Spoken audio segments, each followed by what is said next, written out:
Hi everyone, and welcome back to Life of an Artrepreneur.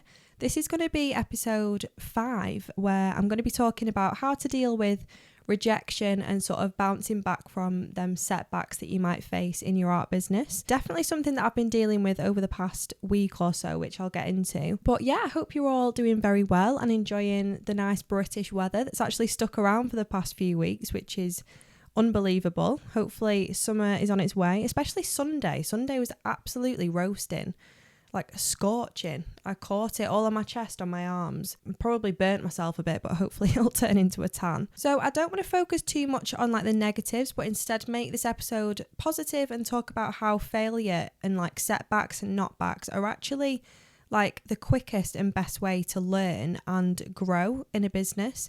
But more so focus on like the rejection side of things, because I think a lot of the time artists, you know, trying to get the name out there, they'll apply to a lot of competitions and like open exhibitions to see their work in a professional space and meet other artists. And yeah, it's kind of a good thing and a good way to get your name out there. There's a lot of very like prestigious exhibitions and competitions that I try and apply to every year. I think in the previous episode, actually, I gave you pretty much a list of all the competitions and exhibitions that I have applied for in the past. The main one being the David Shepherd Wildlife Artist of the Year competition. So the reason why I wanted to speak about this topic this week is because it's quite fitting with what's going on. So I recently had a big rejection from the David Shepherd Wildlife Artist of the Year competition, which hits hard, especially after you've applied for 5 years and literally got nowhere. Because it's not like the artwork you can just bash out in like a day or two. Like it takes so much planning, it takes so much time. You know, it really can feel quite disheartening when you've put like hours and days and weeks into, you know, research, like finding reference photos, reaching out to photographers, deciding on the composition and the layout and how you want it all to look and finish at the end. The scale, the actual drawing takes up hours and hours or days, weeks of your time. Filming bits in between, like all different angles, setting all of that up, you know, remembering to do that whilst you're like in the zone of working. So it makes like an interesting YouTube video or reel, you know, you can make all of that into content. Just making sure I'm capturing those interesting stages of development at the right time, as well as like the time stress of having it complete for the deadline, photographing it in the perfect like natural lighting so it shows off your work in the best way possible. The actual submission process with all the details about you as the artist and the actual artwork. And then it's like the whole waiting game to receive the email letting you know if you've been shortlisted or not. As an artist, after you've finished something that you've been spending like countless days and hours on, it does take up a lot of like your mental space as well, because you're constantly thinking about it all the time. I don't know if anyone else can relate, but it's mentally and physically a lot because obviously it depends on the style and what medium you're working in and everything like that. But for me, being a colour pencil artist, they're very, very time consuming, and you are kind of sat for long periods of time and you've got to stay focused and concentrate so much for long periods of time as well as thinking about filming everything at the same time. And yeah, it can get a lot. So I was absolutely over the moon when I had actually finished it. And out of all of the 5 submissions that I've done over the years, I look back at the one that I just finished this year and I thought, do you know what? That's actually probably the best piece of work that I have submitted over the past 5 years. I was just really quite proud of it. And I think as an artist, you know, once you've finished something and you've spent countless hours working on it and it takes up a lot of like your mental space and your physical space, but depending on the size of it and, you know, how long you're actually sat working on it, it can have a toll on your wrist and everything as well if you've been drawing for long periods of time.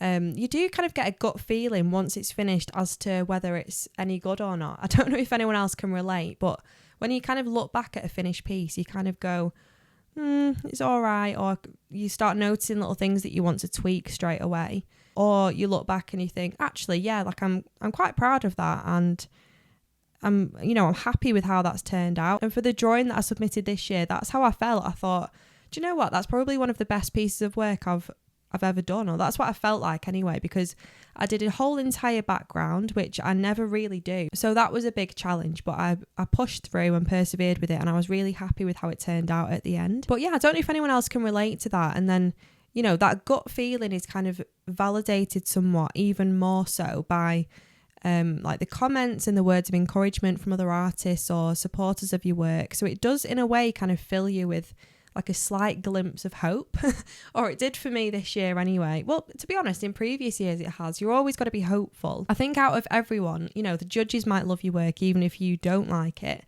But I think if you have that sense of confidence in your work, and you know that what you've created should be, good enough, hopefully, to get into an exhibition like that, then yeah, it does kind of fill you with a little bit of hope, a bit of confidence. Especially after all them comments and like the encouragement after you've shared it on social media and stuff from your followers. I think it really does gives you a little bit of a boost, I think.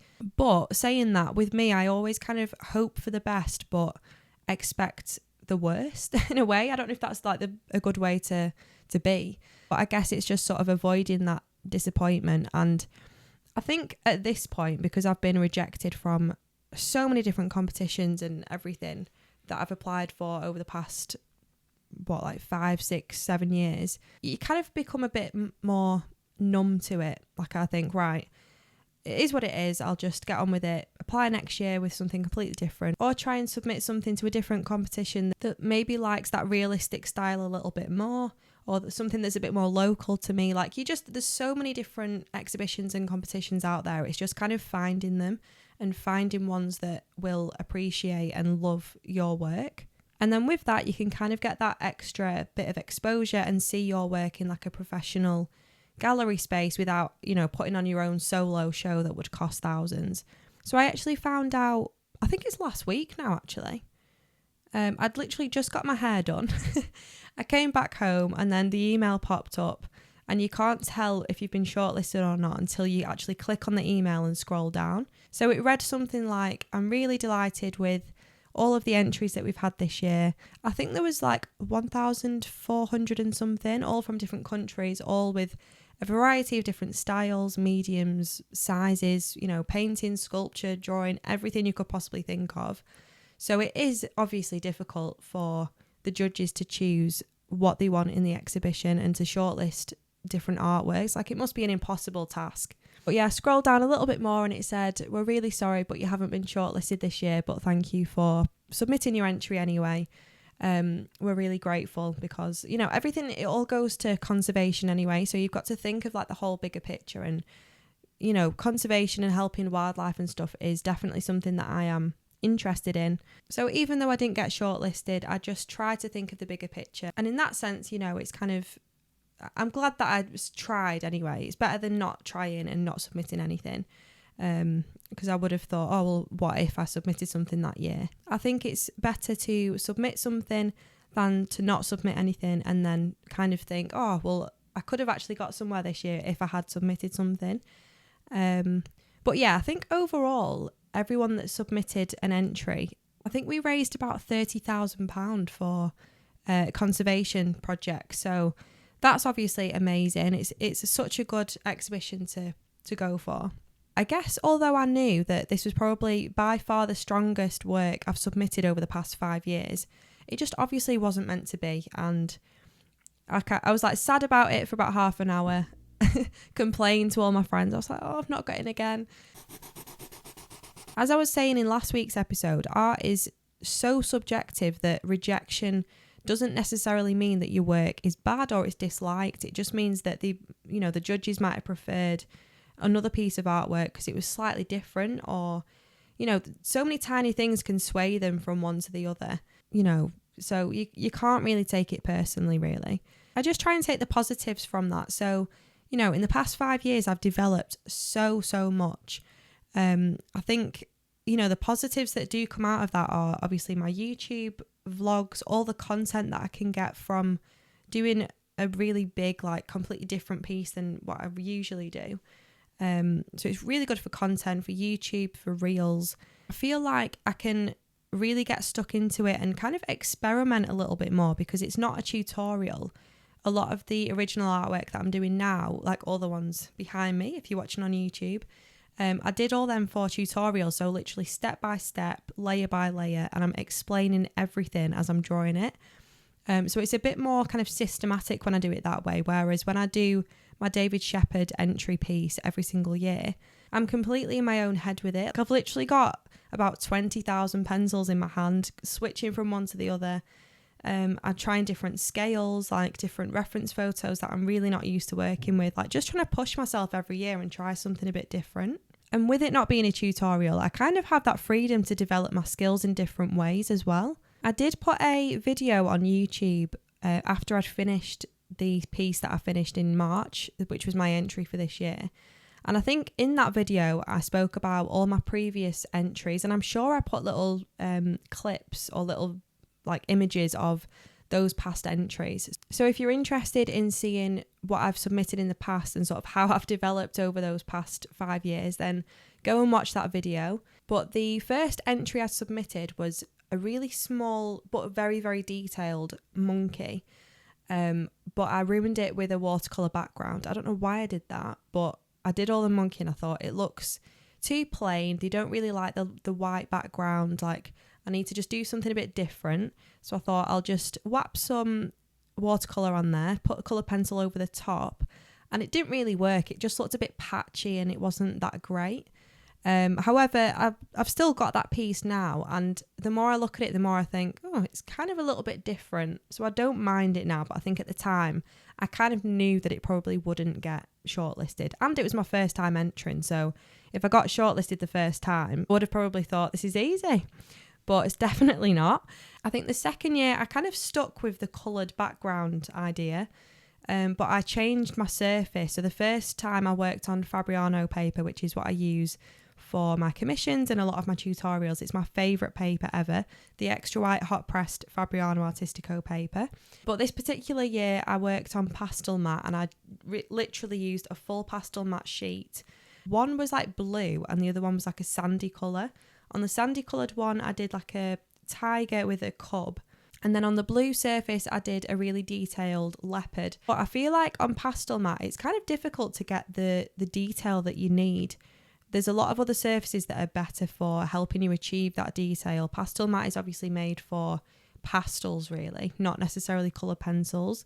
But I think depending on the animal that you're drawing, it can have really nice qualities, like drawing a horse on pastel matte that's very, very smooth and all, you know, tonal value based, can turn out really well. But I think the tigers and the leopard that I drew were okay. I just think I could do a much better job now. The year after that, I submitted an orangutan with a baby, and that was drawn on drafting film, really, really detailed. But I didn't really finish it in time, so the edges were kind of faded off, but I kind of went with that and pretended that that's how it was supposed to be.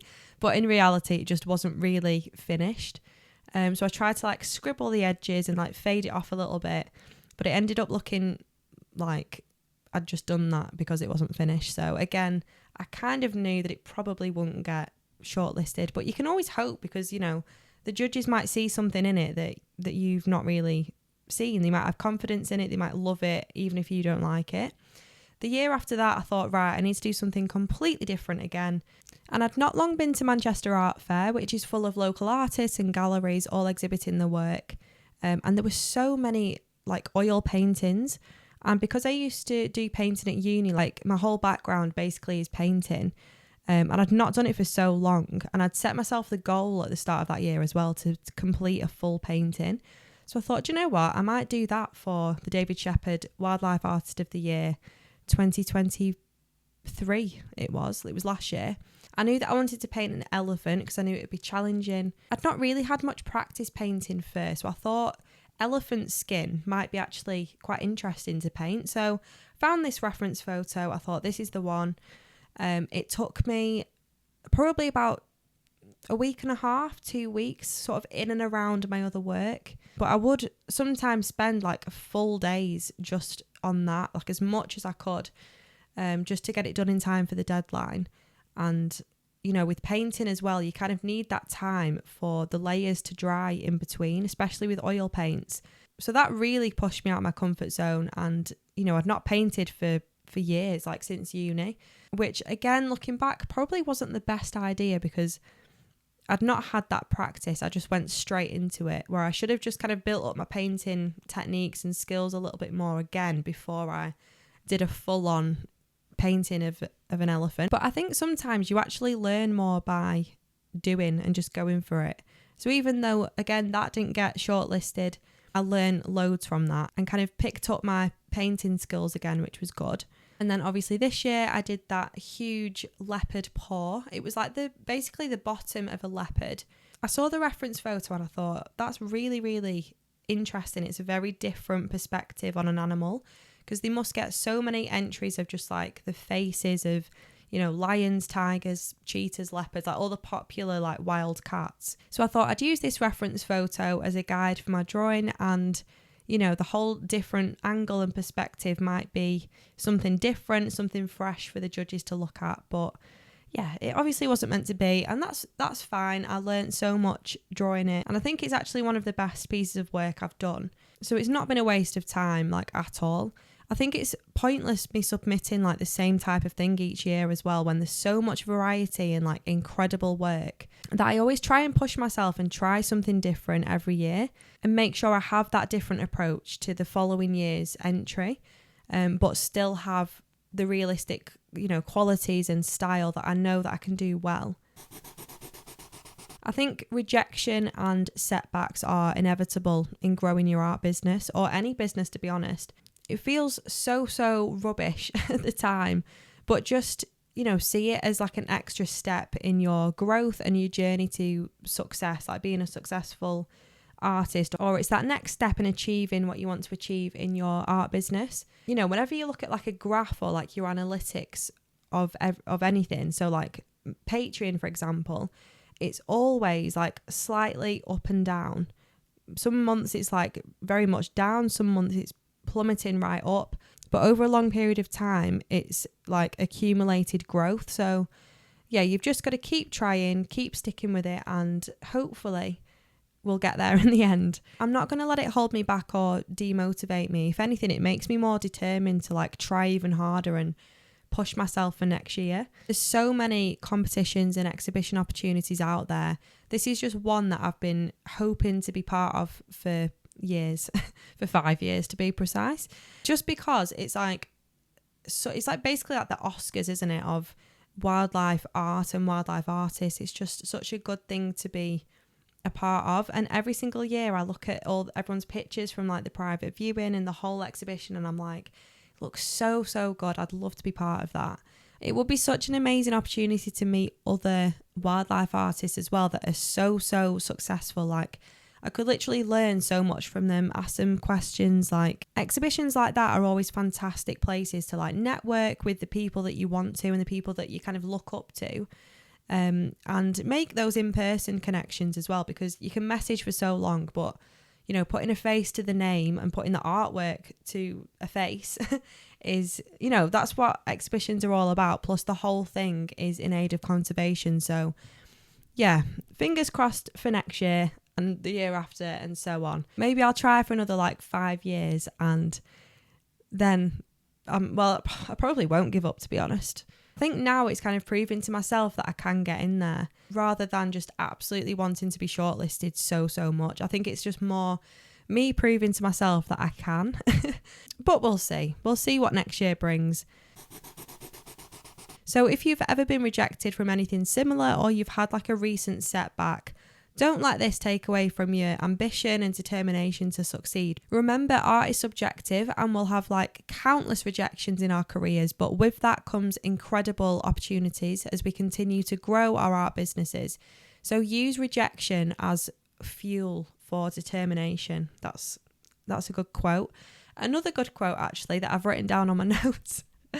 I love the quote by Charles Swindoll. I don't know where I've got that from, but I have heard the quote before. I didn't actually know who Charles Swindoll was, but you've probably heard it before. Life is 10% what happens to you and 90% of how you react to it.